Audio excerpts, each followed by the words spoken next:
Tycoon left wife for mistress. At the gala, saw her on the stairs holding their child. But beneath the gloss, beneath the practiced charm and the cold confidence, something inside him had been hollowed out. He didn't feel it yet, not consciously, not until she walked in. He hadn't seen her in 8 months. 8 months since he'd packed 2 suitcases, kissed his sleeping son on the forehead, and walked out the door without looking back. 8 months since he'd told Clara, his wife of 12 years, that he needed space, that he wasn't happy, that this wasn't working anymore.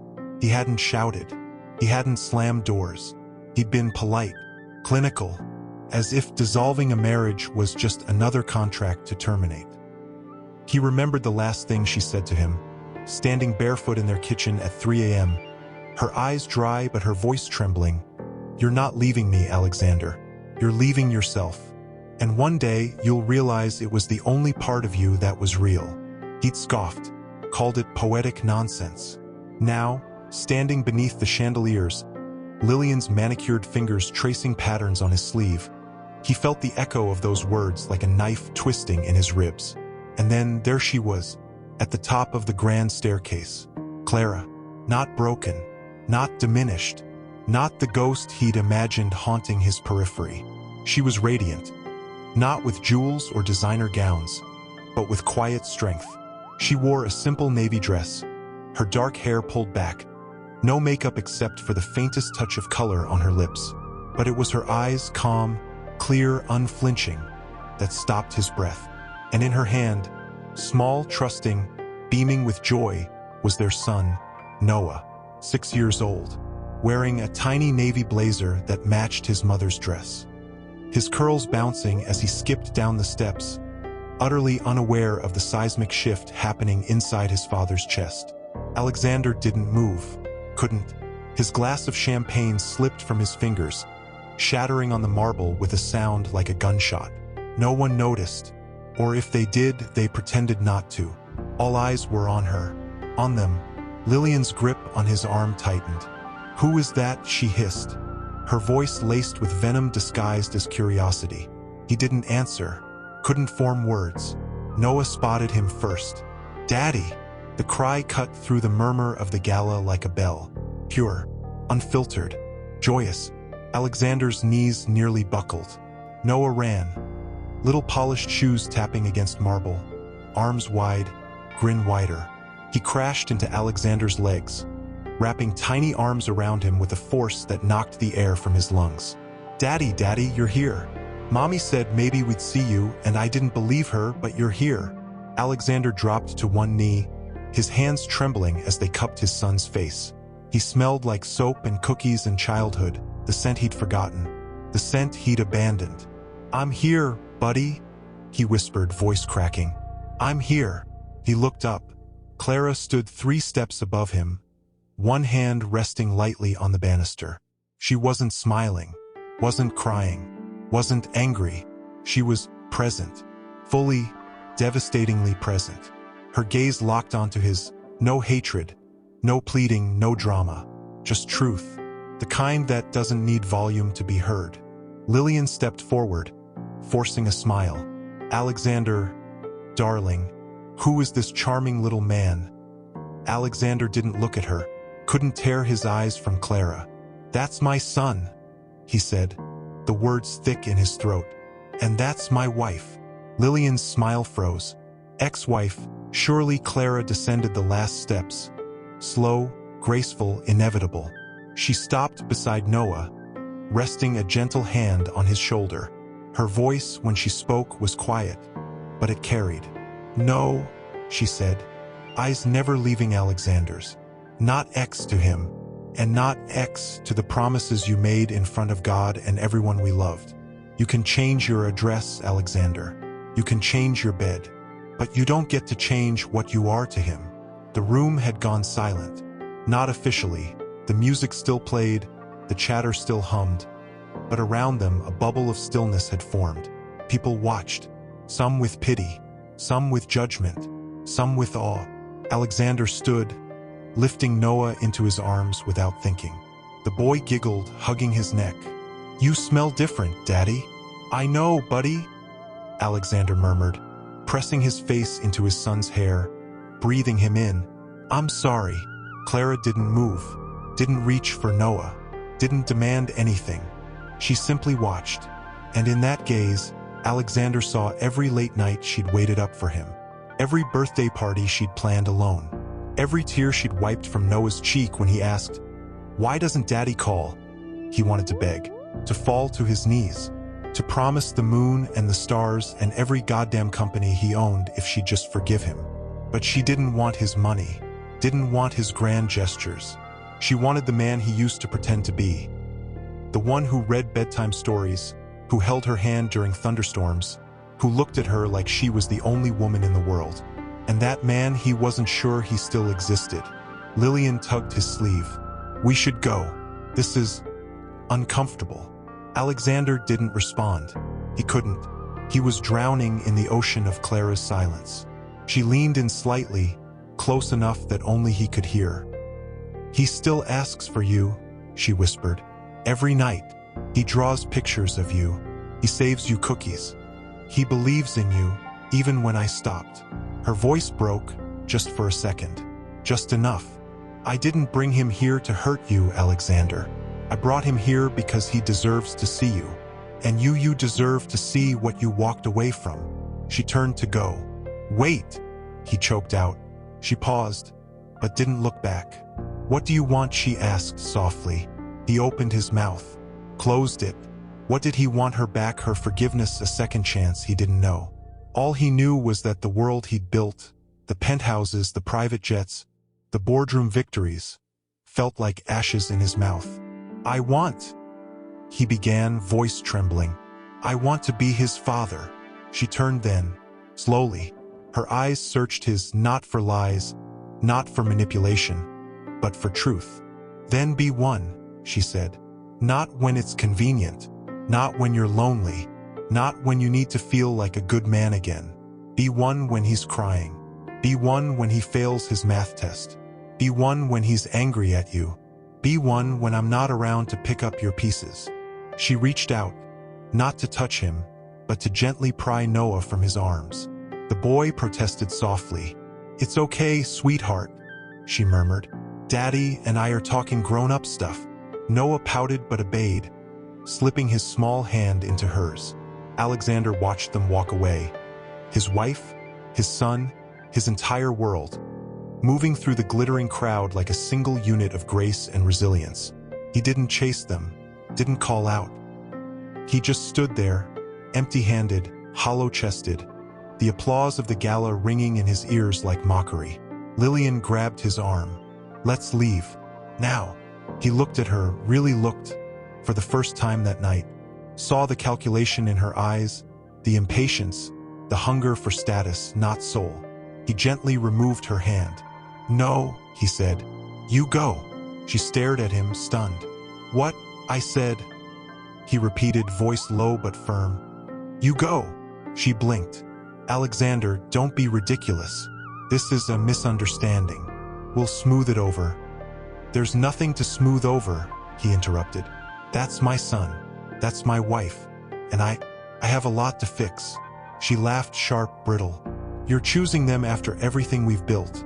He looked toward the door where Clara and Noah had disappeared.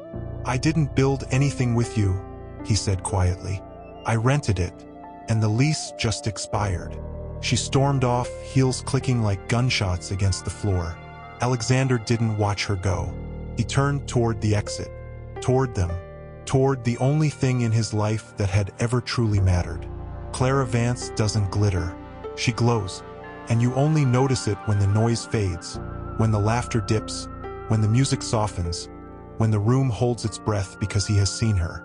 Alexander, her husband, the man who kissed her forehead one last time and said, "I'll be back," knowing he wouldn't.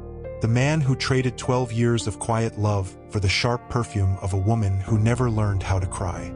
And now he's staring at her like she's a ghost he didn't know he'd summoned. But Clara isn't a ghost.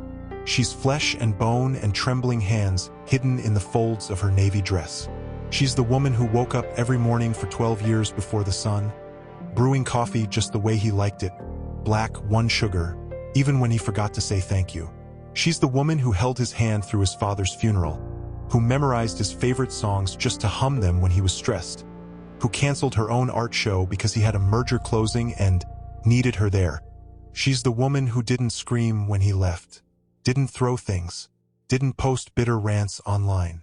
She just folded, like paper burned at the edges.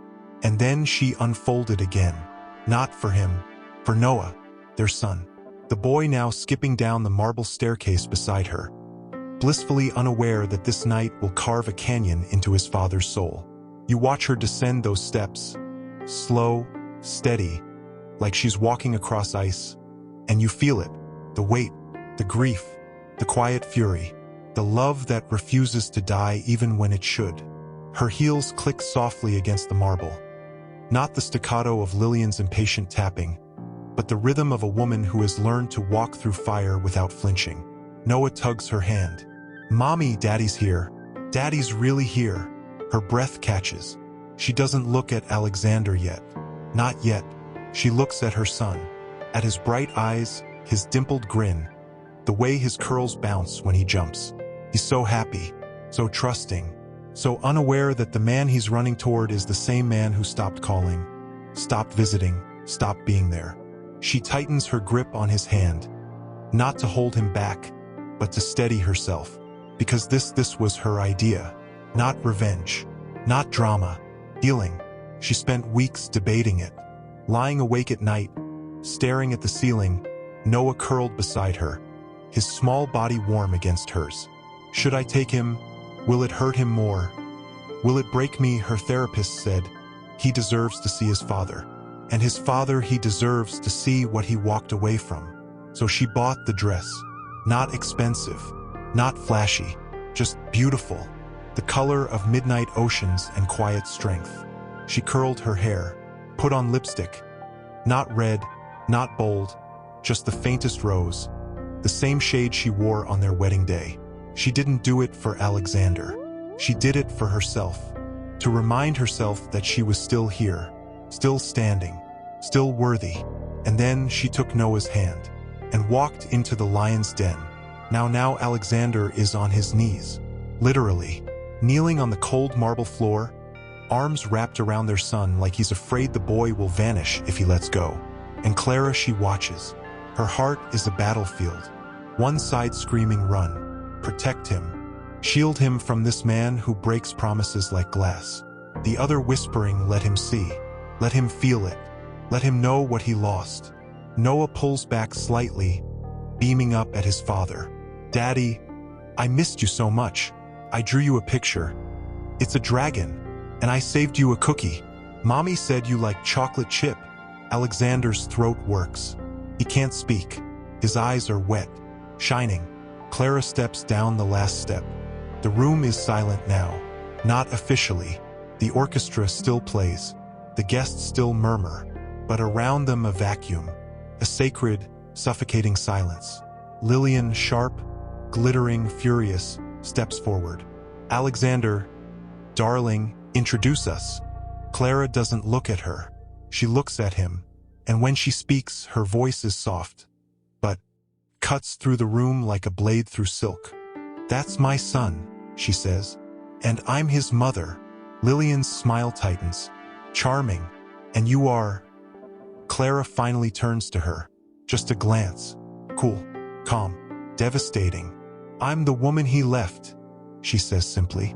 The one he thought he could replace. Lillian's face flickers. Shock, then fury, then something dangerously close to fear. Alexander stands slowly, Noah still clinging to his leg. Clara, he begins. She holds up a hand. Not angry, just final. Don't, she says. Don't say you're sorry. Not here. Not now. Not unless you're ready to mean it every single day for the rest of his life. He swallows, nods. Noah tugs his father's hand. Daddy, come sit with us. Mommy got us a table near the cake. Alexander looks at Clara, pleading silently. She hesitates, just for a second. Then she nods. One small nod. And just like that, the three of them walk away from Lillian, from the whispers, from the glittering crowd, toward a small round table draped in white linen, where a slice of chocolate cake waits beside a juice box. You follow them with your eyes. Watch as Alexander pulls out Clara's chair, an old habit, muscle memory from a life he abandoned. She doesn't thank him, doesn't smile, but she sits. Noah scrambles into his own seat, chattering about dragons and dinosaurs and the new superhero movie he wants to see. Alexander sits across from Clara. Their knees almost touch under the table. He doesn't dare move. She doesn't pull away. For 10 minutes, they exist in a bubble. Noah's laughter, the clink of forks, the sweetness of cake melting on tongues. Then Noah yawns. Clara glances at her watch. Time to go, sweetheart. Noah pouts. Already, but Daddy just got here. Her voice is gentle. Daddies don't disappear for 8 months and then get to stay all night, baby. We had a good visit. That's enough for today. Alexander's face crumples. Just slightly, but you see it. Clara sees it. She stands, helping Noah out of his chair. Alexander stands too. Clara, she turns, looks at him, really looks, and for the first time you see it, the crack in her armor, the grief, the love, the exhaustion. I didn't bring him here to punish you, she whispers. I brought him here because he still loves you, and because I needed you to see him, really see him, not as an accessory, not as a photo op, as your son, the boy who asks for you every night, who keeps your old tie under his pillow, who believes, against all evidence, that you'll come back. Alexander's voice is raw. I want to come back. She shakes her head. Not to me, not like before. That's gone. But to him you can, if you're willing to earn it. Not with money, not with toys, with time, with presence, with showing up even when it's hard, even when he's angry, even when I'm angry. He nods, tears slipping silently down his cheeks. She doesn't wipe them away. She doesn't touch him. She takes Noah's hand. Say goodnight to Daddy, sweetheart. Noah hugs Alexander's legs. Night, Daddy. Come see me again soon. Okay. Alexander crouches, pulling him into a fierce hug. I promise. He whispers into his hair. I promise. Clara watches. Her eyes are wet now too, but she doesn't cry. Not here. Not in front of him. She turns, begins to walk away. Alexander calls after her, voice broken, desperate. Clara. Thank you. She doesn't turn around, but she stops, just for a moment, and says, so softly you almost miss it, you're welcome. Then she walks out, into the night, into the quiet, into the life she's building without him, but for him, for Noah. And you stand there, in the glittering ballroom, surrounded by people who own empires but don't know how to hold a child's hand. Noah skips beside her, still buzzing. Mommy, Daddy cried. Did you see he cried? She doesn't answer right away. Her throat is too tight, her chest too heavy. She opens the car door, buckles him in, brushes a curl from his forehead. He's still smiling, still glowing, still innocent. Yeah, baby, she murmurs, voice thick. I saw. He yawns, rubbing his eyes. He promised he'd come see me again. Do you think he will? She freezes. Her fingers hover over the seatbelt clasp. Do you think he will? The question, so simple, so devastating, hangs between them like a chandelier made of glass shards. She wants to lie, wants to say, of course he will, sweetheart. Daddies always keep their promises. But she can't. Not anymore. She learned that lesson the hard way. So she looks him in the eyes, those big, trusting, beautiful eyes, and says the truest thing she can. I don't know, Noah. He blinks. You don't know, she swallows. No, I don't. He frowns, thinking. But he promised. She nods. He did. And you always say promises are important. They are, she whispers. That's why we have to wait and see if he means it. He's quiet for a long moment. Then softly, I hope he does. Her heart cracks open. She leans in, kissing his forehead. Me too, baby. Me too. She closes the door gently, walks around to the driver's side, slides in, grips the steering wheel. doesn't start the car, just breathes. In. The city lights blur through her tears. She doesn't sob, doesn't scream, doesn't collapse. She just lets it sit. The weight of what she did tonight, the risk, the hope, the fear. She took her son, her whole world, back into the lion's den. Not for revenge, not for closure, for him, for Noah, so he could see his father's face, so he could feel his arms, so he could hear his voice even if it trembled, even if it broke. And Alexander he broke. She saw it, the way his hands shook holding Noah, the way his breath hitched when their eyes met, the way he looked at Lillian, not with desire, not with pride, but with recognition, like he was seeing her for the first time, and realizing she was a reflection of everything he'd become hollow, calculated, alone. Clara exhales, starts the car, drives, the streets, glide by neon signs, late-night cafes, couples laughing under street lamps, life moving on, as it always does. Noah is asleep within minutes, head lolling against the window, one hand still clutching the dragon drawing he made for his father. Clara glances at him in the rearview mirror. Her baby, her miracle, her reason. She thinks of Alexander's face when Noah ran to him. The raw, unguarded joy, the guilt, the love. It was real. She knows it was. But love isn't enough. Not anymore. Love didn't stop him from leaving. Love didn't make him call on Noah's birthday. Love didn't bring him to parent-teacher conferences or doctor's appointments or bedtime stories. Love is easy. Showing up, that's the hard part. And she won't let Noah's heart be broken again. Not by hope. Not by promises whispered in ballrooms. Not by a man who only remembers he's a father when he sees his son on a staircase. She pulls into their driveway, modest, quiet, safe. Their little house with the blue door and the garden she planted with Noah last spring. The one that bloomed even when she didn't think she would. She carries him inside, tucks him into bed, brushes his hair back, whispers, "I love you more than all the stars, baby." He murmurs something in his sleep. Maybe daddy, maybe dragon. She can't tell. She sits beside him for a long time, just watching, listening, breathing him in. Then she walks to the kitchen, pours herself a glass of wine, sits at the table, stares at her phone. It's silent. No texts, no calls. No thank you. No I'm sorry. No what do I do now? She expected that. Didn't hope for it. Didn't need it. But still, a part of her, the part that still remembers dancing barefoot in the kitchen with him, the part that still hears his laugh in quiet rooms, wonders, will he reach out, will he try, or was tonight just another performance? She sips her wine. The clock ticks. Midnight passes. 1 a.m., 2 a.m. Nothing. She smiles, bitter, tired. Of course, men like Alexander don't change in a night. They don't wake up and choose healing over ego. They don't trade boardrooms for bedtime stories. They don't. Her phone buzzes. She freezes. Heart in her throat. It's not a call. It's a text. From an unknown number. She opens it. "I don't know how to be the man he needs, but I want to learn. Can you help me?" She reads it 3 times. 4, 5. Her hands shake. She doesn't reply. Not yet. She takes a photo of Noah sleeping, peaceful, safe, loved, and sends it back. No words, just the image. Let him sit with that. Let him feel the weight of what he almost lost.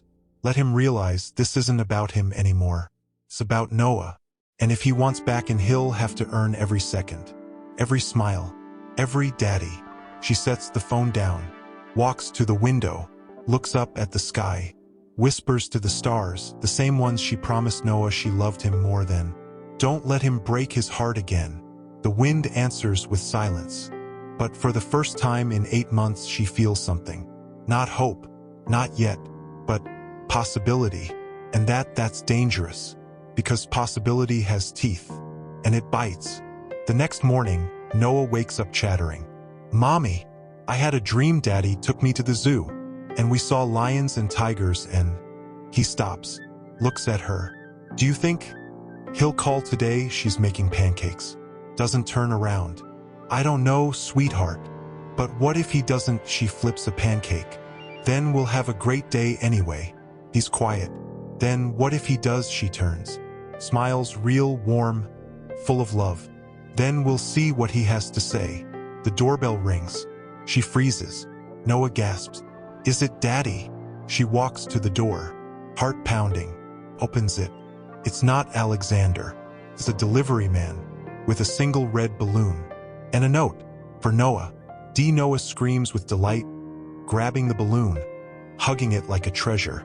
Clara takes the note, reads it, folds it, pockets it, smiles at the delivery man. Thank you. Closes the door, leans against it, breathes. One balloon, that's all.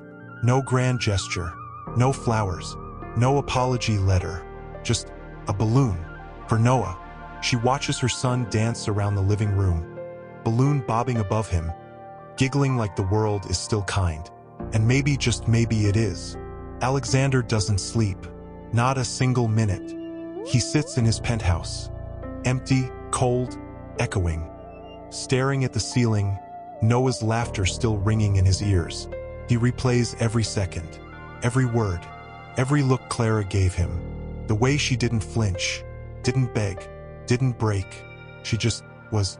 And that terrified him more than any boardroom battle ever had. Because Clara didn't need him. Noah did. And that was the knife. He picks up his phone, types, deletes, types again, deletes, finally sends. I don't know how to be the man he needs, but I want to learn. Can you help me? He waits, heart hammering. Minutes crawl by, then a photo. Noah, sleeping, peaceful, safe, loved. Alexander stares at it. Tears fall. He doesn't wipe them. He lets them fall. Because for the first time in years, he feels something real. And it hurts. God, it hurts. But it's his hurt, his fault, his to fix. He stands, walks to his closet, pulls out a suitcase, starts packing. Not suits, not cufflinks, jeans, sneakers, a baseball cap, clothes for parks, for zoos, for playgrounds, for Noah. He doesn't know what comes next. Doesn't know if Clara will ever forgive him. Doesn't know if he deserves to be in their lives. But he knows one thing. He's not going to disappear again. Not this time. He texts his assistant. Cancel everything for the next month. I'm taking paternity leave. Then he picks up the phone, calls his lawyer. I need to modify the custody agreement. I want to be present, fully, legally, emotionally. He hangs up, walks to the window, looks out at the city, whispers to the sky, the same sky Clara whispered to hours before. I'm coming, buddy. I'm coming. And for the first time in 8 months, he means it. But here's the thing. About promises. They're easy to make, hard to keep. And Clara, she's not waiting with open arms. She's watching, waiting, testing, because she knows better than anyone that love doesn't rebuild broken things. Actions do. And Alexander, he's got a long, long way to go. The balloon is just the beginning. The real test comes tomorrow, when he shows up at Noah's school. Unannounced, uninvited, uncertain. And Clara, she'll be waiting, with her arms crossed, and her heart locked, and her son's hand in hers. Because this isn't a love story, except for her. Clara stands near the fence, one hand gripping Noah's shoulder, the other clutching her coffee like it's the only thing keeping her upright.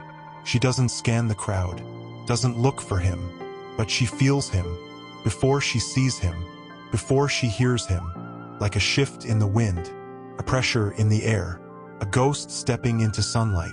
Then there he is, Alexander Vance. No suit, no tie, no polished shoes, just jeans, a gray hoodie, sunglasses hiding eyes she knows are bloodshot from lack of sleep.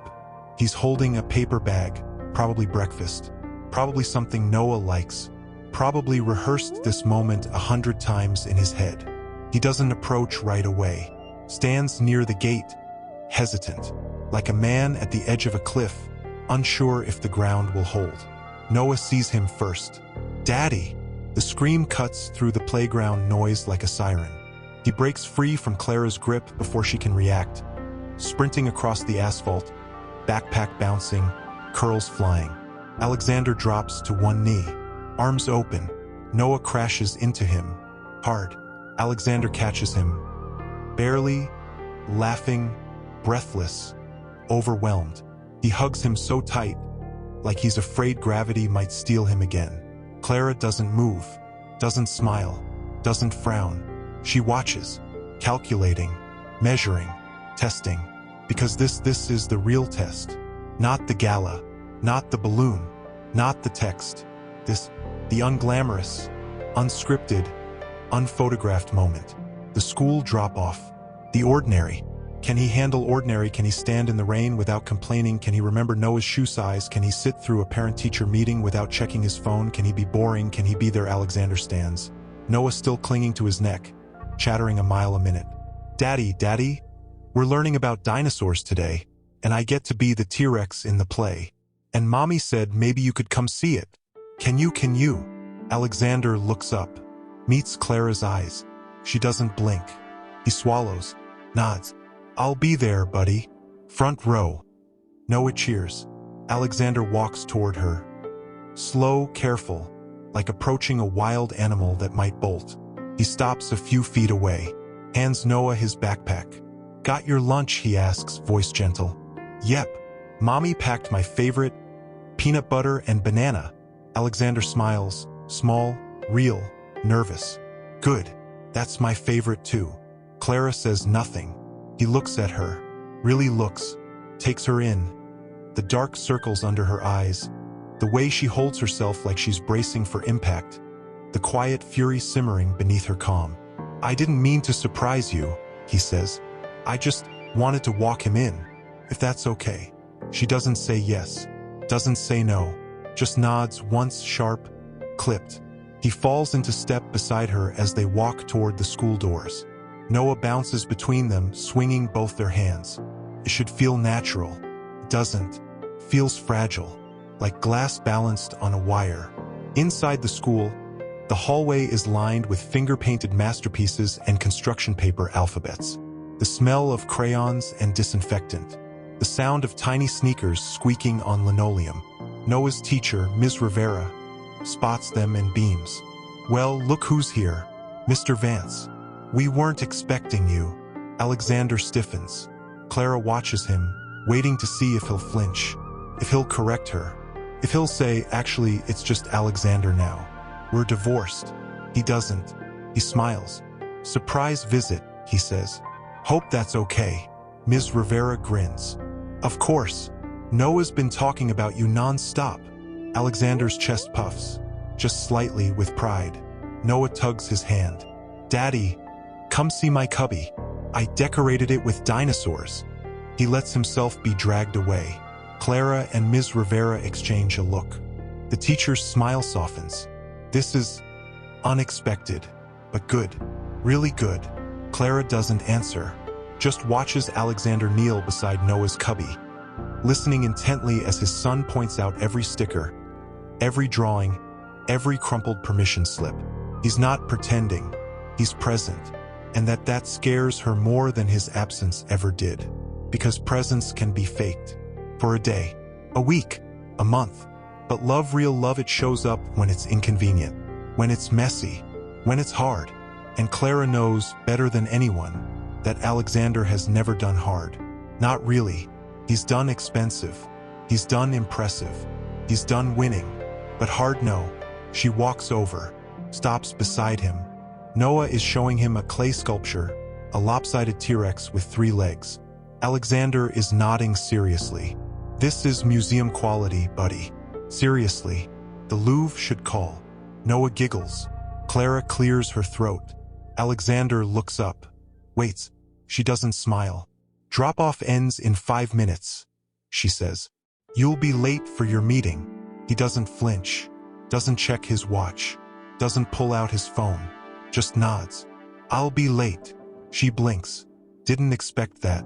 You have the Petrov merger today, she says, voice low. Your assistant called me last week to confirm you wouldn't be at Noah's dentist appointment because of it. He stands slowly, looks her in the eye. I canceled the merger. She freezes. What? I canceled it. Alexander, that deal is worth... I know what it's worth, he interrupts, voice quiet but firm. And I know what he's worth. And I'm choosing him. Noah tugs his sleeve. Daddy, do you really have to go? Alexander crouches again. Not yet, buddy. I've got time. Clara's chest tightens. She doesn't trust. This doesn't trust him. Because men like Alexander don't change. They perform. And this feels like a performance. A very, very good one. She leans in, voice low, dangerous. If you're doing this to win me back, stop. I'm not your prize. I'm not your redemption arc. I'm not your second chance. I'm his mother. And if you hurt him again, if you disappear, if you cancel on him, if you choose anything over him, I will burn your world to the ground. Do you understand me? His eyes don't waver. I understand. And if you're doing this because you feel guilty, I'm not, he cuts in. I'm doing this because I looked at him last night and realized I don't know what his favorite color is anymore, or what scares him, or what makes him laugh the hardest. And that's not guilt. That's grief. And I'm going to spend every day for the rest of my life earning the right to know those things again. Her breath catches. She wants to hate him, wants to turn away, wants to protect her heart. But Noah is looking up at them, eyes wide, hopeful, trusting. And she can't crush that. Not yet. She steps back, nods. 5 more minutes. Then I'm walking him to class. Alexander doesn't argue, just turns back to Noah. Show me the rest, buddy. I want to see everything. The next week he shows up every day. Not always at drop-off. Sometimes at pickup. Sometimes with ice cream. Sometimes just to sit in the car and wave. He remembers Noah's allergy to strawberries. Remembers he hates the color beige. Remembers he sleeps with a stuffed octopus named Professor Squeeze. He asks questions, listens to answers, takes notes literally, in a small black notebook he carries in his back pocket. Clara watches, waits, worries, because the longer he stays, the more Noah leans into him. The more he smiles when his father walks in. The more he asks, "Is Daddy coming today?" And Clara, she's terrified, because hope is a dangerous thing. It sneaks in, quiet, soft, innocent, and then it explodes, leaving shrapnel in its wake. One afternoon, she finds Alexander sitting on the porch steps, head in his hands. Noah is inside, napping. She doesn't ask, just sits beside him, silent. He speaks first. "I had a nightmare last night," he says, voice rough, "that I walked into his room and he didn't know who I was, that he looked at me like I was a stranger, and I tried to tell him I was his dad, but no sound came out." He looks at her, eyes raw. "I'm so scared, Clara, not of losing you. I lost you a long time ago. I'm scared of losing him, of him forgetting me, of him not needing me." She doesn't comfort him, doesn't touch him, just says, "Then don't give him a reason to forget you." He nods, wipes his eyes, stands. "Can I tuck him in tonight just once?" She hesitates, then nods.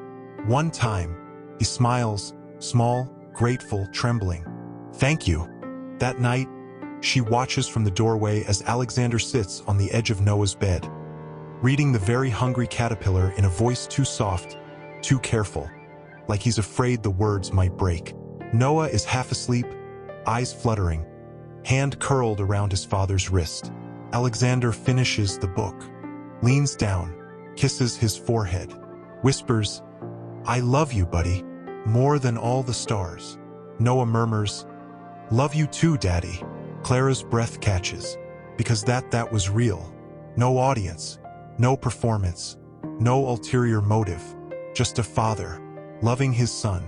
And for the first time in 8 months, she lets herself cry, quietly, in the dark, where no one can see. But the next morning, her phone rings. Unknown number. She answers. A woman's voice, cool, polished, familiar. "Clara, it's Lillian." Her blood turns to ice. "I'm sure you're busy," Lillian purrs, "but I thought you should know. Alexander's lawyer just filed to freeze half his assets. He's claiming it's for child support restructuring. But we both know what it really is. Don't we? Clara's grip tightens on the phone. He's trying to buy his way back in. Clara doesn't answer. Lillian laughs, soft, cruel. He'll get bored, Clara. He always does. He'll miss the parties, the power, the thrill. And when he does, he'll come crawling back to me. And you'll be left holding the broken pieces again. Clara hangs up, stares at the wall, heart pounding, because Lillian's right. Alexander is impulsive. He is dramatic. He does get bored. And what if this beautiful, fragile, hopeful thing is just another one of his performances? What if he disappears again? What if Noah's heart shatters? What if she let him in? Just a little, and it destroys them both. She walks to Noah's room, watches him sleep, so peaceful, so trusting, so vulnerable. She kneels beside his bed, whispers, "I'm so sorry, baby. I'm trying to protect you, but I don't know how." And then the doorbell rings. She freezes, walks downstairs, opens the door. Alexander stands there. No hoodie, no sunglasses, just him, eyes red, face pale, holding a single sheet of paper.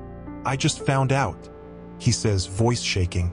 "Lillian called you, didn't she?" Clara doesn't answer. He holds out the paper. It's a legal document, not freezing assets, transferring them to a trust in Noah's name. "I'm not buying my way back in," he says, voice breaking. "I'm giving him everything, so he'll never have to wonder if I chose money over him again. So you'll never have to worry that I'll leave, because I can't. Not anymore. I signed it this morning. It's irrevocable." She stares at the paper, at his face, at the tears streaming down his cheeks. And for the first time she believes him, not because of the money, but because of the fear in his eyes, the terror, the love, the surrender. He's not trying to win, he's trying to stay, and that changes everything. She doesn't hug him, doesn't kiss him, doesn't take him back, but she steps aside, opens the door wider. "Come in," she says. "Noah's making pancakes." Alexander stares, stunned. Then he smiles, relieved, and walks inside, not as a guest, not as an ex, but as a father, learning, failing, trying, staying. And Clara, she watches him go, heart pounding, terrified, hopeful, alive, because this is the beginning, not of a love story, but of a family, rebuilt. One pancake, one nightmare, one legal document. "Daddy, you're doing it wrong. You have to flip it when it bubbles, not when it smokes."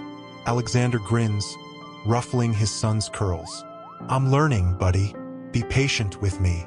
Clara watches from the doorway, arms crossed, heart wide open, terrified, because this is the most dangerous thing she's ever allowed herself to want.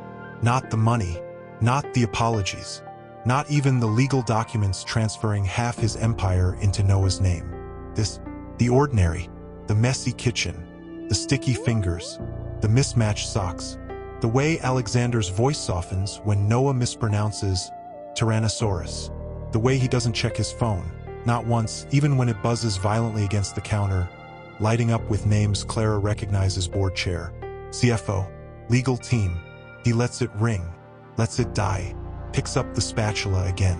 "Okay, Professor Squeeze," he says, nodding solemnly at Noah's stuffed octopus perched on the counter. "What's the verdict? Salvageable?" Noah squints at the blackened pancake. Maybe if we cover it in syrup, and chocolate, and sprinkles." Alexander salutes. Operation Sugarcoat is a go. Clara steps forward, clears her throat. Both males freeze. Alexander turns, slow, cautious, like a man who knows he's standing on thin ice. She doesn't smile, doesn't frown, just holds out a plate. "Use this one next time," she says. "It's non-stick, and the heat setting is medium, not inferno." He takes the plate, fingers brushing hers, just for a second. Electric, unplanned. She pulls back like she's been burned. He doesn't comment, just nods. "Thanks." She turns to leave. "Clara," she stops, doesn't look back. "I'm not asking for anything," he says, voice low, rough at the edges. "Not forgiveness, not us, I'm just asking for a chair at the table, place to sit, to learn, to mess up, to try again. She closes her eyes, breathes in. The silence stretches. Noah watches them, big eyes darting between his parents, sensing the shift, the weight, the unspoken war still raging beneath the syrup and laughter. Finally, she speaks, without turning. "You have a chair." He exhales, shaky, relieved. "Thank you." She walks away, up the stairs, into her bedroom, closes the door, leans against it, slides down until she's sitting on the floor, pulls her knees to her chest, and cries. Not the quiet, controlled tears she shed in the car after the gala. Not the hidden sobs muffled by pillows at 3 a.m. These are messy, ugly, guttural, the kind that shake your ribs and steal your breath and leave you raw. Because hope is a thief. It steals your armor, cracks your walls. It whispers, maybe this time, maybe he's different, maybe you're safe. And Clara, she's so tired of being wrong, so tired of believing in men who leave, so tired of stitching her heart back together only to hand it to someone who doesn't know how fragile it is. She cries for the woman she was, the one who believed in forever, who packed his lunches with love notes, who waited up with warm soup and soft hands. She cries for the woman she became, the one who learned to sleep with one eye open, who memorized custody laws, who stopped believing in always. And she cries for the woman she's becoming, the one who's letting him back in. Not all the way, not yet, but enough. Enough to let him burn pancakes in her kitchen. Enough to let him tuck Noah in at night. Enough to let him sit at the table. And that's the most terrifying thing of all. Downstairs, the laughter continues. Noah's giggles. Alexander's deep, rumbling chuckle. The clatter of plates. The sizzle of batter. Life, moving forward. Without her, she wipes her face. Stands. Walks to the mirror. Stares at the woman looking back. Eyes swollen, hair messy, cheeks streaked with salt. "You're an idiot," she whispers. The reflection doesn't argue. She splashes cold water on her face, takes a deep breath, walks back downstairs. They don't notice her at first. Alexander is crouched beside Noah, helping him pour syrup in the shape of a dinosaur. "Roar!" Noah yells, stabbing the pancake with his fork. "Rawr!" Alexander echoes, voice comically deep. Clara clears her throat. They look up. Alexander stands quickly, guilty, hopeful, nervous. Noah beams. "Mommy, Daddy made a stegosaurus pancake. Look." She walks over, looks at the plate. The pancake is lopsided. The syrup dinosaur has 3 tails. It's perfect. She smiles, small, real, trembling. Looks delicious. Alexander's breath hitches. She picks up a fork. Sits. Scoot over, Professor Squeeze. Mommy's joining the party. Noah shrieks with delight, shoving the octopus aside to make room. Alexander watches her, eyes wide, stunned, shimmering with something she hasn't seen in years. Gratitude, not triumph, not victory. Gratitude. He sits slowly, carefully, like he's afraid the chair might vanish beneath him. She doesn't look at him, just cuts a piece of pancake, takes a bite, chews, swallows. "It needs more syrup," she says. Noah gasps. "No way. That's impossible." Alexander laughs, soft, warm, alive. "Nothing's impossible, buddy. Not even perfect pancakes." Clara finally looks at him, holds his gaze, and for the first time she doesn't see the tycoon, the cheater, the man who walked away. She sees the father, trying, failing, staying, and that's enough. For now. The next morning, Clara wakes to the smell of coffee. Real coffee, not instant, not burnt, brewed, just the way she likes it, dark, strong, 1 sugar. She walks downstairs. Alexander is at the table, reading the newspaper, wearing yesterday's jeans. Hair messy, no cologne, no pretense, just him. He looks up, smiles, tentative, hopeful. "Morning." She nods, pours coffee, sits, silence, comfortable, strange. Fragile. He doesn't fill it, doesn't force it, just sips his coffee, reads the paper, like he's always done this, like he belongs here, and maybe, just maybe, he does. Noah thunders down the stairs 5 minutes later, still in pajamas, hair sticking up in every direction. Daddy, did you see it's raining? Can we jump in puddles after school? Alexander grins. Only if you wear your boots, and your raincoat, and your hat. Noah groans. The hat is embarrassing. Safety first, buddy. Clara watches them. The easy rhythm, the shared jokes, the normalcy. It should feel foreign. Doesn't. Feels right. And that terrifies her more than anything. Because right things break. Good things end. Happy things, they're the most fragile of all. She stands, clears her throat. I have a meeting at 10. Can you pick him up from school? Alexander doesn't hesitate. Of course. She nods, turns to leave. Clara. She stops. Again. Always stopping. Always waiting. I'll be there, he says. Rain or shine. Puddle boots and all. She doesn't turn around. Just nods. Walks out. But this time she doesn't cry. She smiles. Small. Secret. Scared. But real. The rain pours all day. Clara sits through her meeting. Distracted. Restless. Heart pounding every time her phone buzzes. Did he remember the boots? Did he bring an umbrella? Did he show up? She leaves early. Drives to the school. Parks. Watches. Through the rain-streaked windshield. There he is. Standing under the awning. Holding a giant umbrella. Wearing a ridiculous yellow raincoat. Noah sprints toward him. Boots splashing. Screaming with laughter. Alexander catches him. Spins him. Lets him jump into a puddle. They're both soaked within seconds.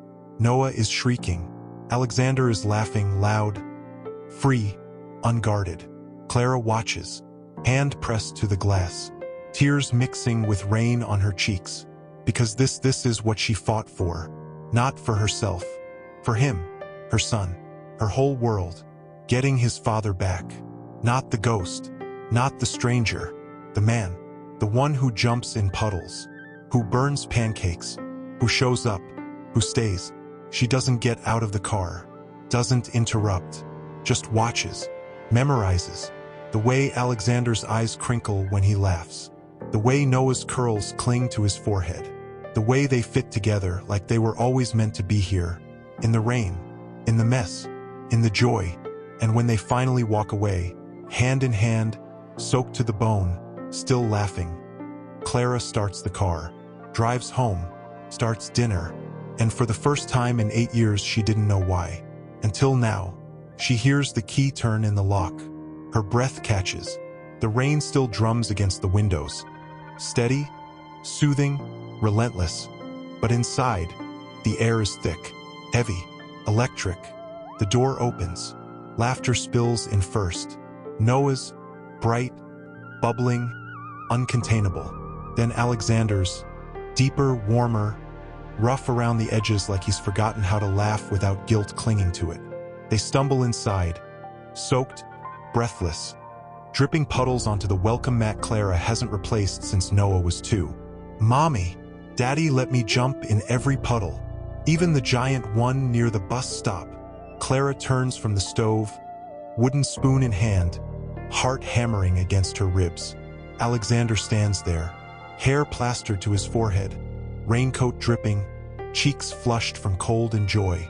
He looks young. Not the polished tycoon who commanded boardrooms. Not the hollow man who walked out without looking back. Just a father, a little lost, a little late. But here, their eyes meet, hers guarded, trembling, searching. His open, raw, terrified. He doesn't speak, doesn't move, just waits, like he's standing on the edge of a cliff, and she holds the rope. Noah barrels past them, shedding boots and socks like a shedding snake, leaving a trail of wet chaos. I'm starving. Did you make mac and cheese? Please say yes. Please say yes. Please say yes. Clara blinks, looks down, stirs the pot. Yes, she murmurs. I made mac and cheese. Noah whoops, sprinting toward the table, then skids to a halt. Stares at the 3 plates, at the 3 chairs, at the 3 glasses. His face lights up like the 4th of July. "Daddy, Mommy set a place for you." Alexander doesn't move, doesn't breathe.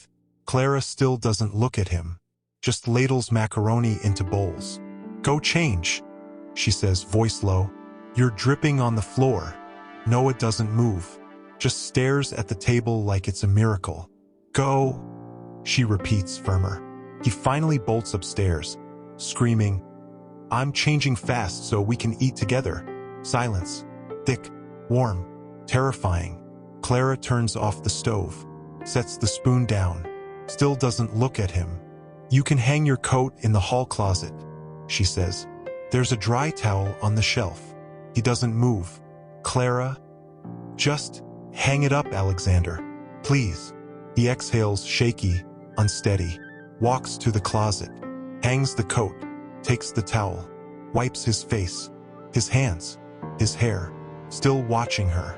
She feels it, the weight of his gaze, the hope, the fear, the need. She turns, finally, looks at him, really looks, sees the shadows under his eyes, the new lines around his mouth, the way his hands tremble slightly as he folds the towel. He's not the man who left. He's the man who came back, broken, trying, staying. And that changes everything. She walks to the table, pulls out the middle chair, the one between hers and Noah's. "Sit." He doesn't move. "Clara, sit," she repeats. "Before it gets cold." He walks over, slow, careful, like the floor might give way. He sits. She sits across from him, hands folded, eyes locked. The silence stretches. Then footsteps.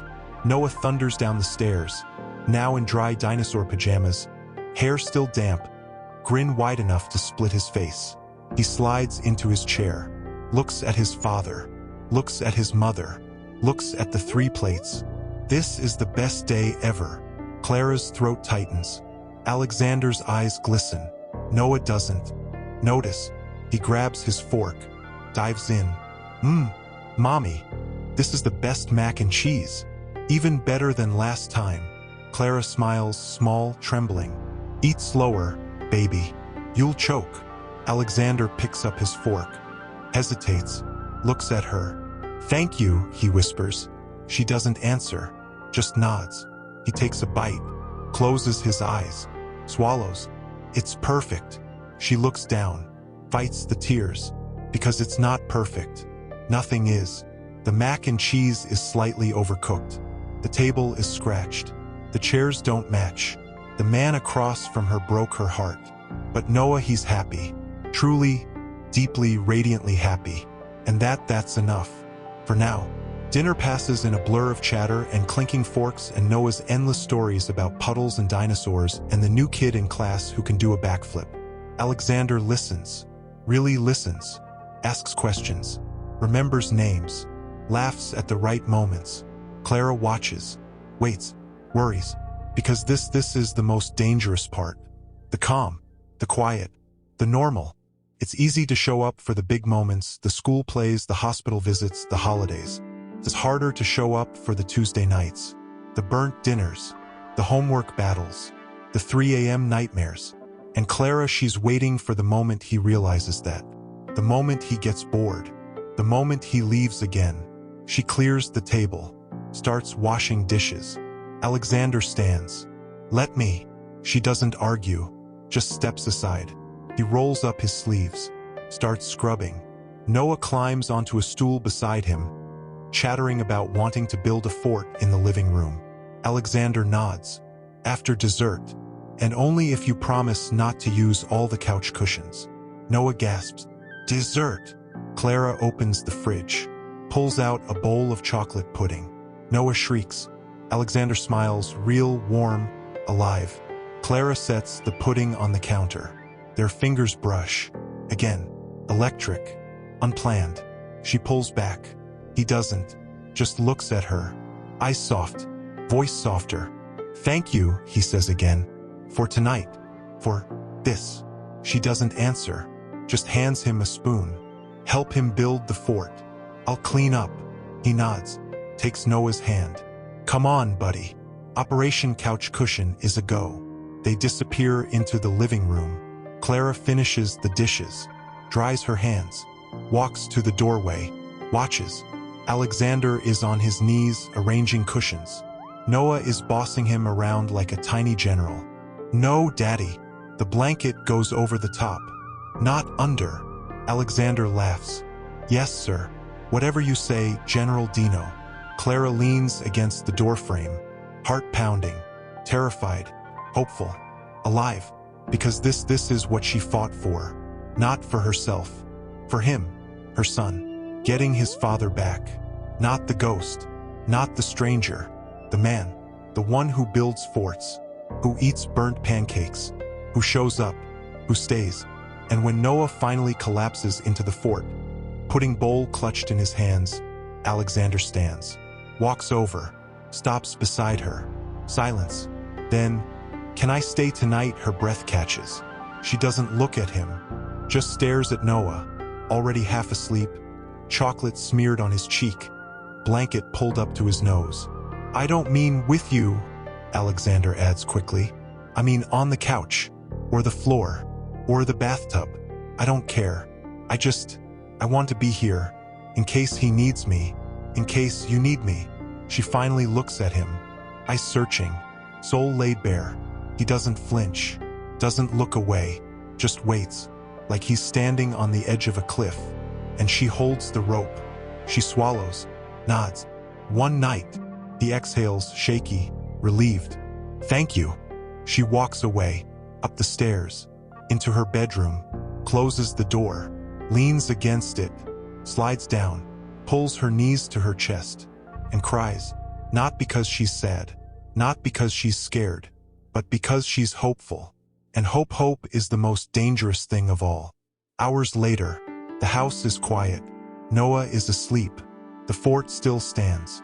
Alexander is on the couch, wrapped in a blanket, one arm dangling off the side, phone dark on the coffee table. Clara stands in the doorway, watches him, sees the way his chest rises and falls, the way his brow is finally smooth, the way he looks peaceful. She walks over, quietly, pulls the blanket up over his shoulder. He stirs, eyes flutter open. "Clara," she freezes. "Sorry," she whispers. "I didn't mean to wake you." He doesn't move, just looks at her, eyes soft, voice softer. "Stay." She shakes her head. "I can't." "Not like that," he says quickly. "Just sit, for a minute, please." She hesitates, then sits, on the edge of the couch, not touching him, but close. He doesn't speak, just watches the ceiling. Then, "I had a nightmare last night." She looks at him. "About what?" "That I walked into his room, and he didn't know who I was." Her breath catches. "He looked at me like I was a stranger, and I tried to tell him I was his dad. But no sound came out." He turns his head, looks at her, eyes glistening. "I'm so scared, Clara. Not of losing you. I lost you a long time ago. I'm scared of losing him, of him forgetting me, of him not needing me." She doesn't comfort him, doesn't touch him, just says, "Then don't give him a reason to forget you." He nods, closes his eyes. "Thank you for tonight." She stands, walks to the door, pauses, looks back. "Good night, Alexander." He smiles, small, real, trembling. "Good night, Clara." She walks upstairs, closes her bedroom door, leans against it, and for the first time in 8 years she doesn't cry. She smiles, small, secret. Clara stands at the top of the stairs, barefoot, heart pounding. She shouldn't be doing this. Shouldn't creep down like a thief in her own home. Shouldn't risk waking him. Shouldn't want to see him. But she does. She needs to. Because last night, him on the couch, her in the doorway, the blanket pulled up over his shoulder, his whispered fear that Noah might forget him. It cracked something open inside her. Something she'd welded shut. Something she swore she'd never let breathe again. She takes the first step, then the next. Silent, careful. The wood creaks just once beneath her weight.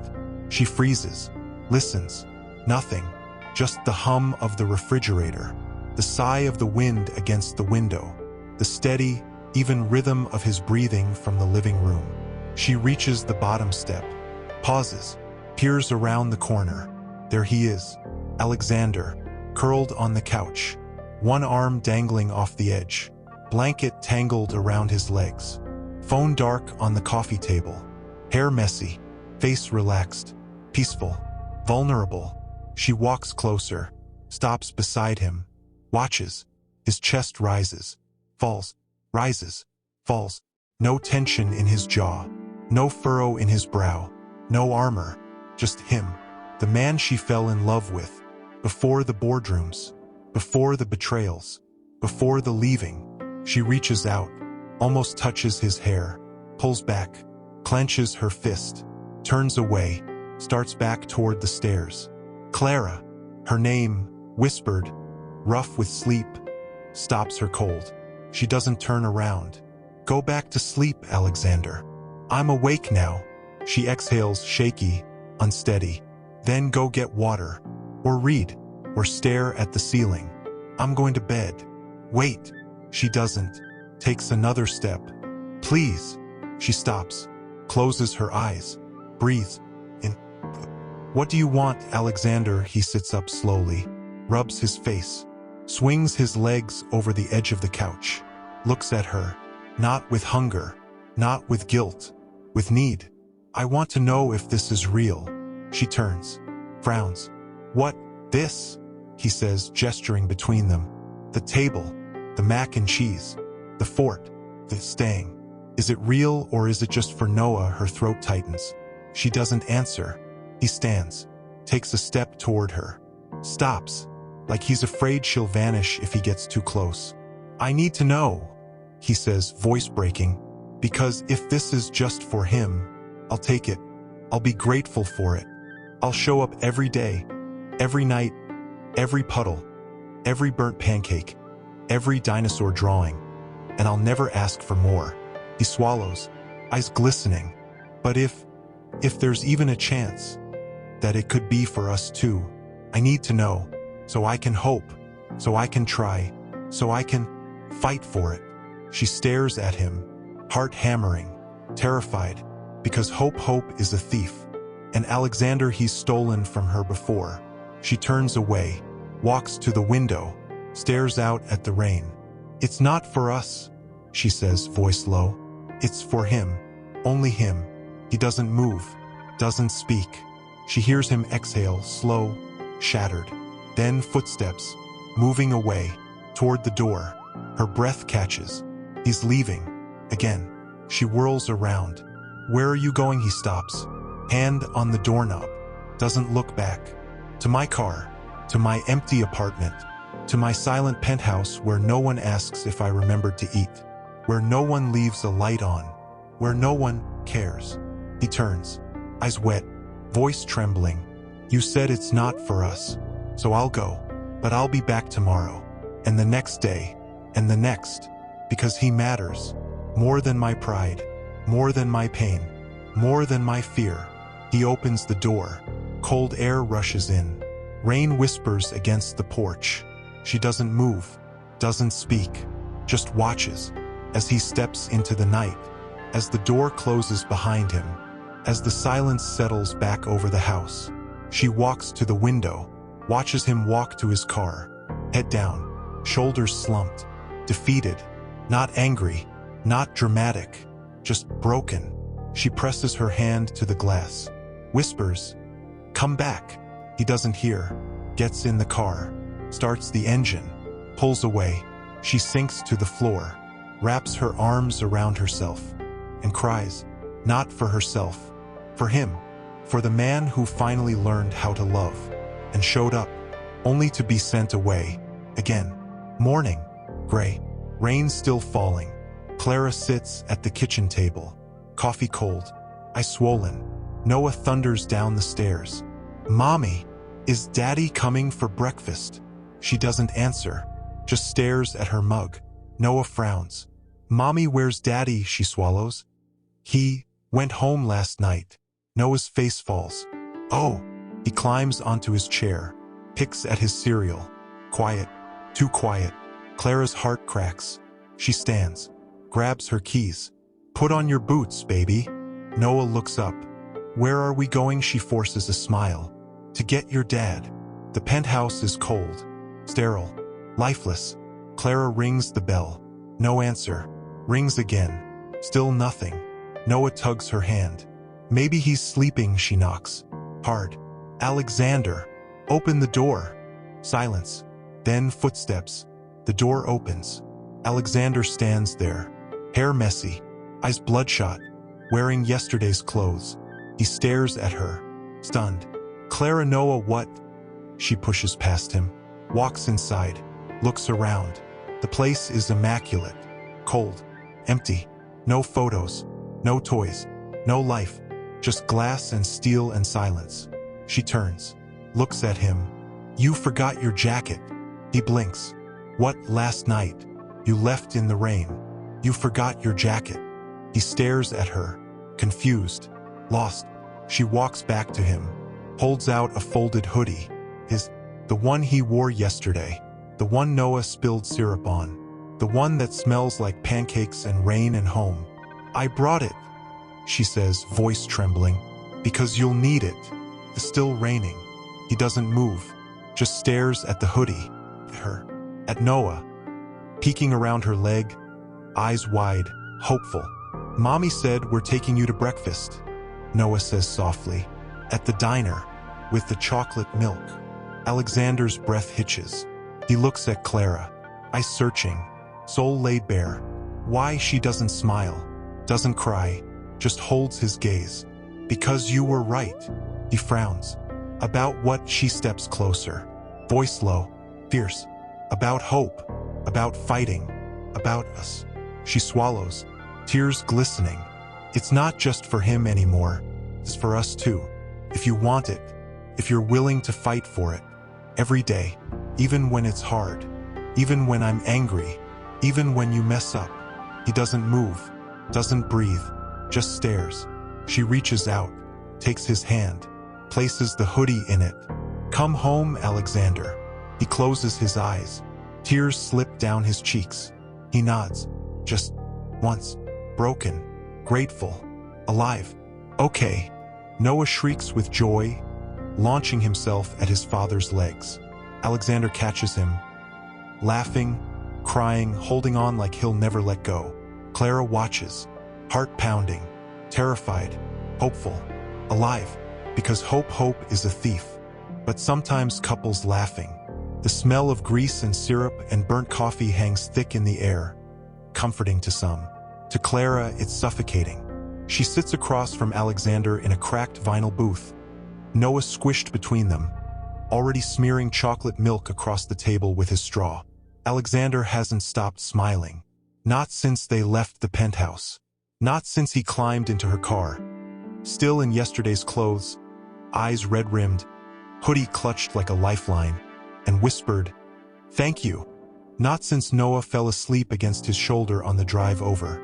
One small hand fisted in his father's shirt like he's afraid he'll vanish again. Now he's vibrating with nervous energy. Ordering pancakes, eggs, bacon, hash browns. Enough for 3 people, please. Even though Noah barely eats half a pancake and Clara's stomach is too knotted to swallow air, he keeps glancing at her. Not with hunger, not with guilt, with wonder, like she's a miracle he didn't dare believe in. She stares at her coffee, stirs it, watches the cream swirl, doesn't drink, doesn't speak, just breathes. Because this is the most dangerous thing she's ever done. Not letting him back into Noah's life. Not setting a 3rd plate at the table. Not even bringing him home last night. This sitting across from him. In daylight. In public. With hope. Raw. Trembling. Terrifying. Hanging between them like a chandelier made of glass. What do you want to do today? Alexander asks Noah. Voice too bright. Too eager. Noah slurps his milk. Zoo. We gotta see the lions. And the tigers. And the bears. Alexander grins. Zoo it is. And after ice cream, Noah whoops. Clara finally looks up. Meets Alexander's eyes. He sobers instantly, waits. She doesn't smile, doesn't frown, just says, "We need to talk." His smile fades, nods. "Okay." Noah doesn't notice, too busy drawing a tiger on his napkin with a stolen crayon. The waitress arrives with their food. Alexander thanks her. Genuine, warm, the kind of smile that used to make Clara's knees weak. Now it makes her chest ache. They eat in silence. Noah chatters. They nod. They smile. They pretend. But beneath the surface, the storm is brewing. After breakfast, Clara buckles Noah into the back seat. Alexander hesitates, looks at her. "Do you want me to follow you, or?" She doesn't answer, just opens the passenger door, gets in. He stares, stunned, then scrambles into the driver's seat, starts the car, hands trembling on the wheel. They drive in silence. Noah sings in the back. Alexander keeps glancing at her. She stares out the window. Rain streaks the glass, blurs the world. Good. She doesn't want to see it, doesn't want to feel it, doesn't want to hope. They park at the zoo. Noah explodes from the car. "Lions! Lions! Lions!" Alexander laughs. Real warm. Alive. Clara doesn't. She walks beside him. Silent. Noah runs ahead. They stop at the tiger enclosure. Watch the great cat pace. Silent. Powerful. Restless. Like a caged heart. Alexander finally speaks. "Say what you need to say, Clara." She doesn't look at him, just watches the tiger. "You said you'd fight for us," she says, voice low. "What does that mean?" He swallows. "I don't know." She turns, looks at him, eyes sharp. "Then figure it out." He flinches, nods. "I will." How? She presses. "How do you fight for something you broke? How do you fix something you walked away from? How do you earn back a love you didn't even realize you had until it was gone?" He doesn't answer, just stares at her, eyes glistening. "I don't know," he whispers, "but I'll spend every day trying, even if it takes forever, even if you never forgive me, even if you never love me again. I'll try." She turns away, watches the tiger. "It's not about forgiveness, Alexander. It's about trust. And trust isn't rebuilt with words. It's rebuilt with time, with actions, with showing up even when it's hard, even when I'm angry, even when you mess up." He nods. "I know. And if you disappear again, I won't." "You did." He closes his eyes. Tears slip down his cheeks. "I know." She turns, looks at him, really looks, sees the man he was, the man he is, the man he's trying to become. "You have to let me be angry," she says, voice breaking. "You have to let me not trust you. You have to let me push you away. And you have to stay. Not because you want me to love you, but because you love him. And because you love us, even when it hurts, even when it's ugly, even when I'm not the woman you remember." He doesn't move, doesn't breathe, just nods. "I will." She turns away, wipes her eyes, calls to Noah. "Come on, baby. Let's see the bears." They spend the day at the zoo. Noah drags them from exhibit to exhibit. Alexander carries him on his shoulders, buys him ice cream, takes 100 photos. Clara watches, waits, worries, because this is easy. The zoo, the ice cream, the laughter. It's the Tuesday nights, the burnt dinners, the 3 a.m. nightmares. That's where the real test is, and she's terrified he'll fail. As they leave, Noah falls asleep in the car. Alexander buckles him in, tucks the blanket around him, whispers, "I love you, buddy." Clara watches, heart pounding, terrified, hopeful, alive. They drive home in silence, pull into the driveway. Alexander turns off the engine, doesn't move, just stares at the house. Their house, the blue door, the garden, the life she built without him. "I don't know how to do this," he says, voice rough. "I don't know how to be the man you need, the man he needs, the man I need to be." She doesn't answer, just opens the door, gets out, walks to the back, unbuckles Noah, lifts him into her arms.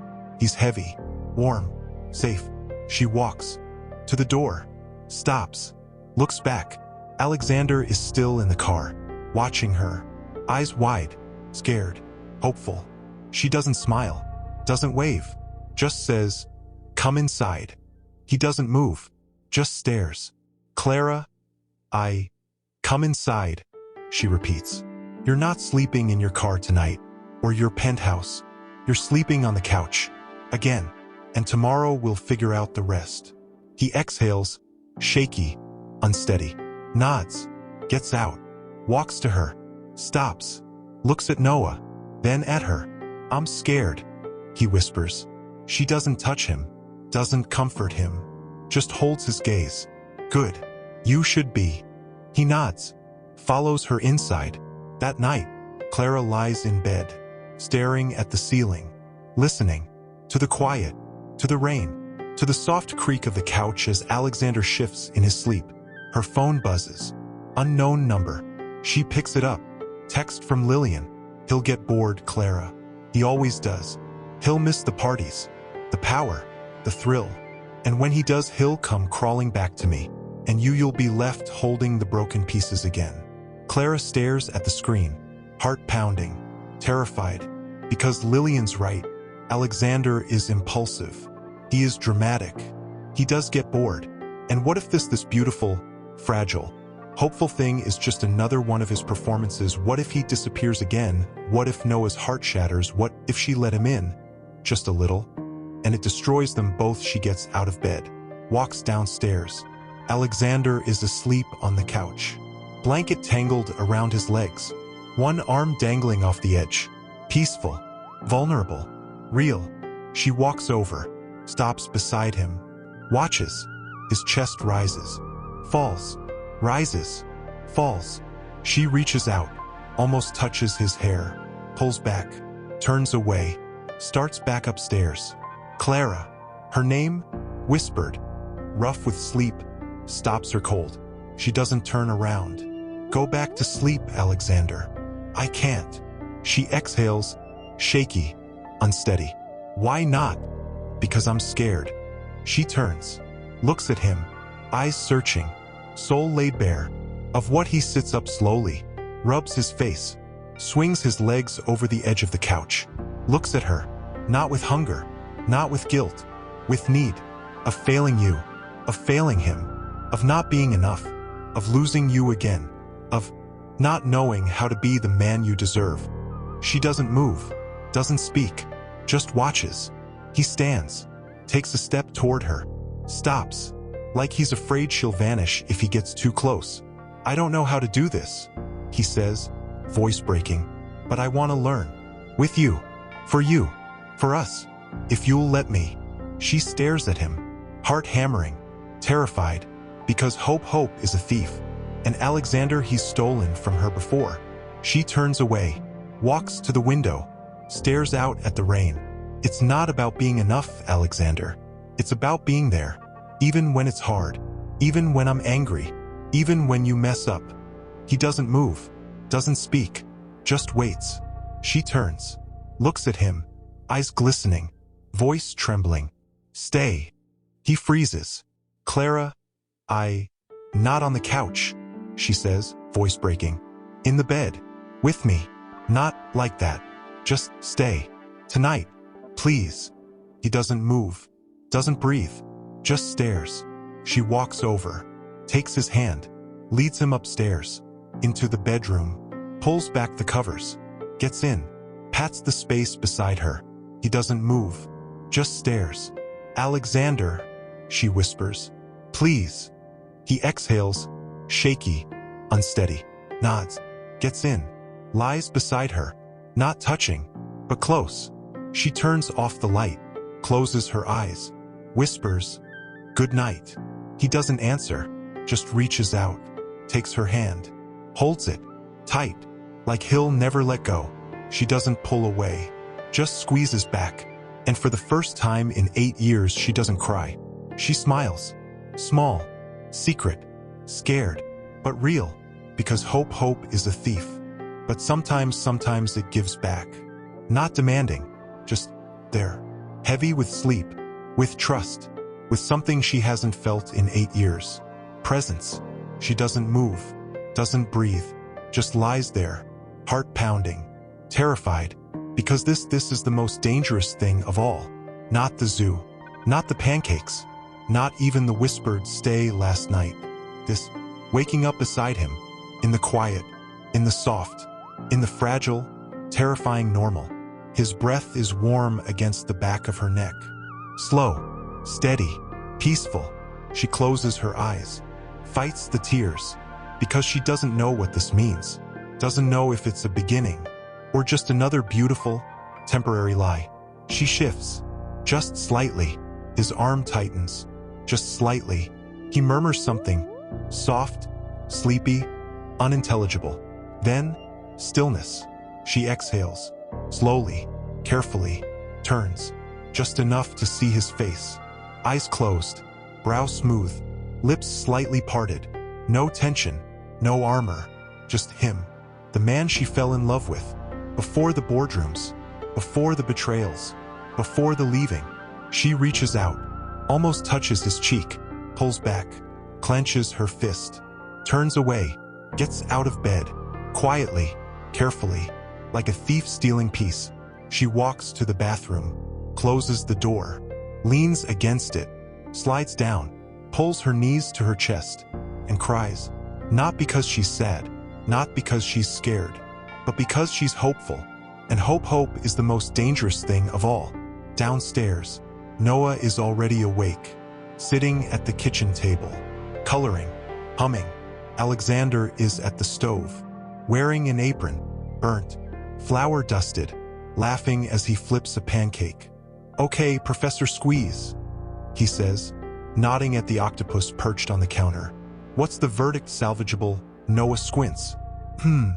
Maybe if we cover it in syrup, and chocolate, and sprinkles." Alexander salutes. Operation Sugarcoat is a go. Clara watches from the doorway, arms crossed, heart wide open, terrified, because this is the most dangerous thing she's ever allowed herself to want. Not the money, not the apologies, not even the legal documents transferring half his empire into Noah's name. The ordinary, the messy kitchen, the sticky fingers, the mismatched socks, the way Alexander's voice softens when Noah mispronounces Tyrannosaurus, the way he doesn't check his phone, not once, even when it buzzes violently against the counter, lighting up with names Clara recognizes: board chair, CFO, legal team. He lets it ring, lets it die, picks up the spatula again. "Okay, Professor Squeeze," he says, nodding solemnly at Noah's stuffed octopus perched on the counter. "What's the verdict, salvageable?" Noah squints at the blackened pancake. Maybe if we cover it in syrup, and chocolate, and sprinkles." Alexander salutes. Operation Sugarcoat is a go. Clara steps forward, clears her throat. Both males freeze. Alexander turns, slow, cautious, like a man who knows he's standing on thin ice. She doesn't smile, doesn't frown, just holds out a plate. "Use this one next time," she says. "It's non-stick, and the heat setting is medium, not inferno." He takes the plate, fingers brushing hers. Just for a second. Electric. Unplanned. She pulls back like she's been burned. He doesn't comment, just nods. "Thanks." She turns to leave. "Clara." She stops, doesn't look back. "I'm not asking for anything," he says, voice low, rough at the edges. "Not forgiveness, not us. I'm just asking for a chair at the table, place to sit, to learn, to mess up, to try again." She closes her eyes, breathes in. The silence stretches. Noah watches them, big eyes darting between his parents, sensing the shift, the weight, the unspoken war still raging beneath the syrup and laughter. Finally, she speaks, without turning. "You have a chair." He exhales, shaky, relieved. "Thank you." She walks away, up the stairs, into her bedroom, closes the door, leans against it, slides down until she's sitting on the floor, pulls her knees to her chest, and cries. Not the quiet, controlled tears she shed in the car after the gala. Not the hidden sobs muffled by pillows at 3 a.m. These are messy, ugly, guttural, the kind that shake your ribs and steal your breath and leave you raw. Because hope is a thief. It steals your armor, cracks your walls. It whispers, maybe this time, maybe he's different, maybe you're safe. And Clara, she's so tired of being wrong, so tired of believing in men who leave, so tired of stitching her heart back together only to hand it to someone who doesn't know how fragile it is. She cries for the woman she was, the one who believed in forever, who packed his lunches with love notes, who waited up with warm soup and soft hands. She cries for the woman she became, the one who learned to sleep with one eye open, who memorized custody laws, who stopped believing in always. And she cries for the woman she's becoming, the one who's letting him back in. Not all the way, not yet, but enough. Enough to let him burn pancakes in her kitchen. Enough to let him tuck Noah in at night. Enough to let him sit at the table. And that's the most terrifying thing of all. Downstairs, the laughter continues. Noah's giggles, Alexander's deep, rumbling chuckle, the clatter of plates, the sizzle of batter. Life, moving forward. Without her, she wipes her face, stands, walks to the mirror, stares at the woman looking back. Eyes swollen, hair messy, cheeks streaked with salt. "You're an idiot," she whispers. The reflection doesn't argue. She splashes cold water on her face, takes a deep breath, walks back downstairs. They don't notice her at first. Alexander is crouched beside Noah, helping him pour syrup in the shape of a dinosaur. "Roar!" Noah yells, stabbing the pancake with his fork. "Roar!" Alexander echoes, voice comically deep. Clara finally looks at him, holds his gaze, and for the first time she doesn't see the tycoon, the cheater, the man who walked away. She sees the father, trying, failing, staying, and that's enough. For now.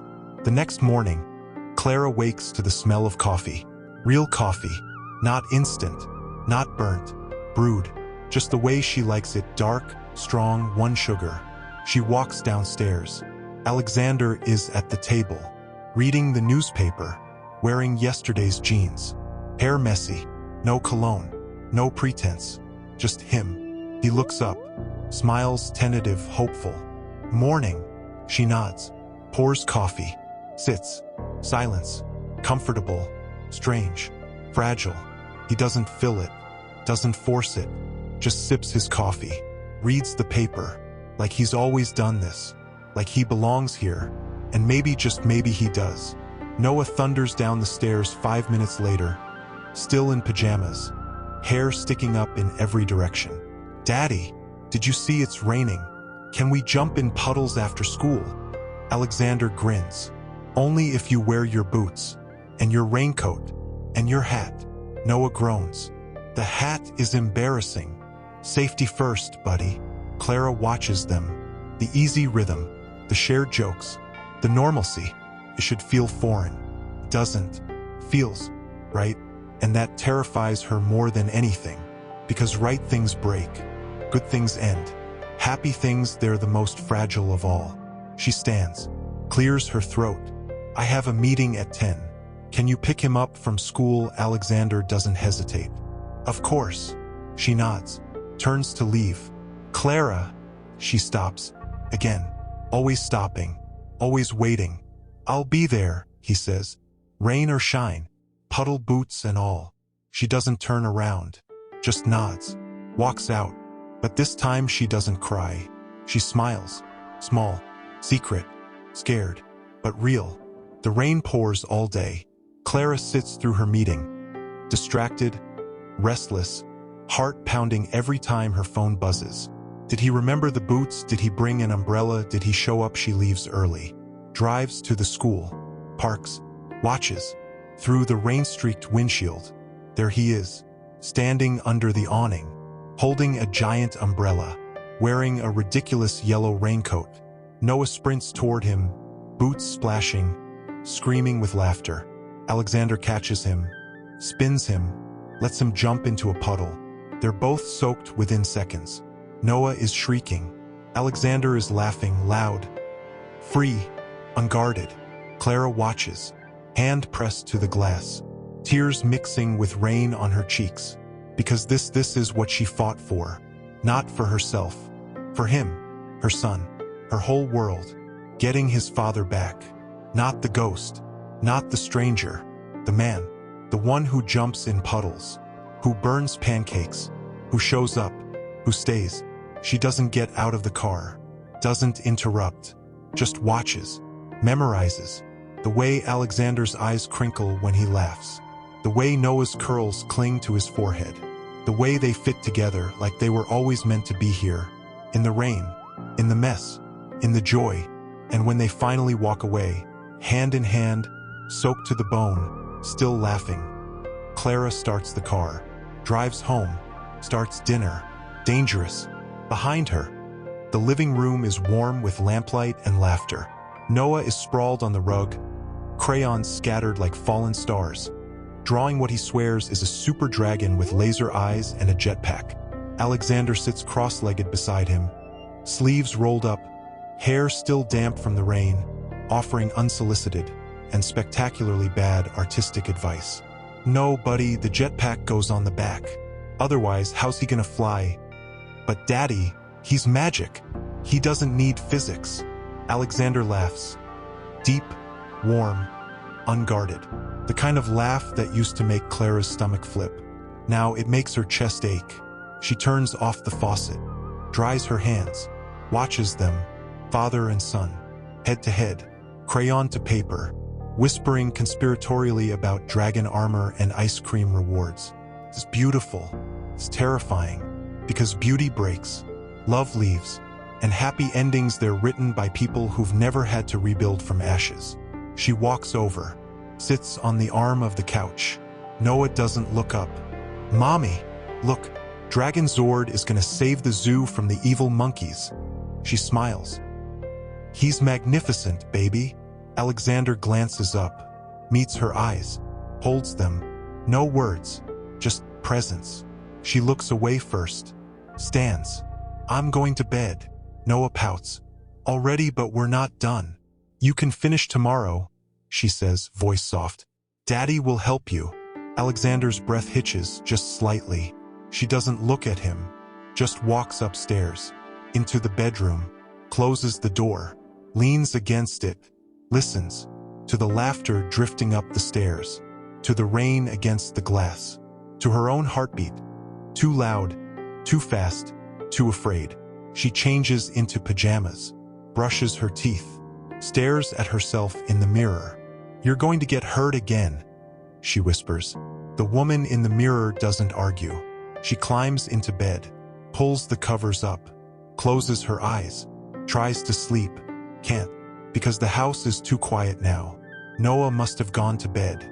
Alexander, where is he? Still downstairs cleaning up crayons, sitting in the dark, thinking about her, about them, about how fragile this all is. She sits up, swings her legs over the edge of the bed, stares at the door, waits, listens. Footsteps, soft, slow, climbing the stairs, pausing outside her door, breathing, just breathing. She doesn't move, doesn't speak, just waits. The doorknob turns, slowly, quietly. Alexander steps inside, wearing sweatpants and a t-shirt, hair messy, eyes tired. He doesn't come closer, just stands in the doorway, watching her. Couldn't sleep, he asks, voice low. She shakes her head. He nods, steps inside, closes the door behind him, not locking it, just closing it. He walks to the bed, sits on the edge, not touching her, but close, too close.